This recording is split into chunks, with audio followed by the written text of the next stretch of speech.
మెంతికూర rice lunch బాక్స్‌లోకి పర్ఫెక్ట్‌గా ఉంటుంది. చాలా టేస్టీగా ఉంటుంది.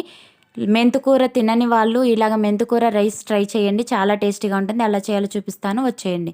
ముందుగా మెంతికూరని గడ్డి పరకలు ఇలాగ మట్టి చివర్లు ఏమైనా ఉన్నా నీట్‌గా కట్ చేసుకొని వాష్ చేసుకొని పక్కన పెట్టుకోవాలి. ముందుగా స్టవ్ పైన కుక్కర్ పెట్టుకొని తాలింపు సరిపడినంత ఆయిల్ వేసుకొని ఆనియన్స్ వేసుకొని 2 బిర్యానీ ఆకులు వేసుకోవాలి. అవి లైట్‌గా ఫ్రై అయిన తర్వాత ఉప్పు పసుపు వేసుకొని ఒకసారి తిప్పుకోవాలి. ఇలా లైట్‌గా ఫ్రై అయిన తర్వాత ఆనియన్స్ మొత్తము అల్లం వెల్లుల్లి పేస్ట్ దంచి వేసుకోవాలి. అల్లం వెల్లుల్లి పేస్ట్ పచ్చివాసన మొత్తం పోయే వరకు ఫ్రై చేసుకోవాలి.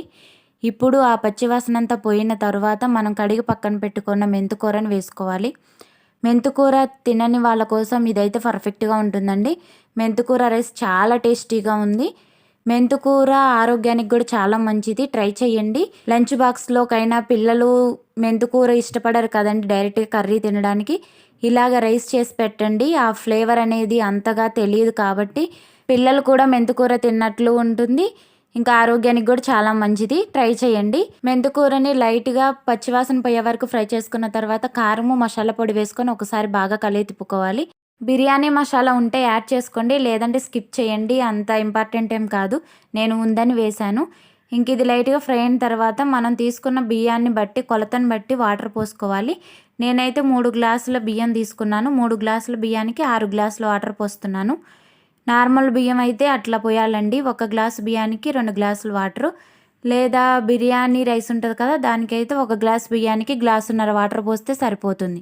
వాటర్ పోసేసిన తర్వాత ఒకసారి మొత్తాన్ని బాగా కలిగి తిప్పుకొని ఇప్పుడు కొద్దిగా మసాలా పొడి యాడ్ చేసుకోవాలి. 1 స్పూను నెయ్యి, బిర్యానీ మసాలా కూడా యాడ్ చేసుకొని మొత్తాన్ని బాగా కలిసే వరకు తిప్పుతున్నాను.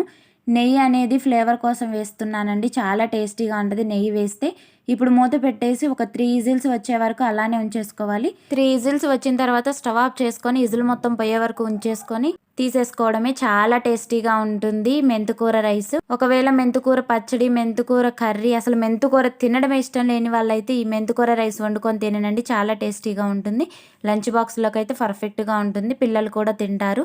నేను చూపించిన విధంగా ట్రై చేయండి. మెంతికూర ఇష్టం లేని వాళ్ళు కూడా చాలా బాగా ఇష్టంగా తింటారు. మళ్ళీ మళ్ళీ చేయమని అడుగుతారనమాట. అంత టేస్టీగా ఉంటుంది. లంచ్ బాక్స్లోకి పర్ఫెక్ట్.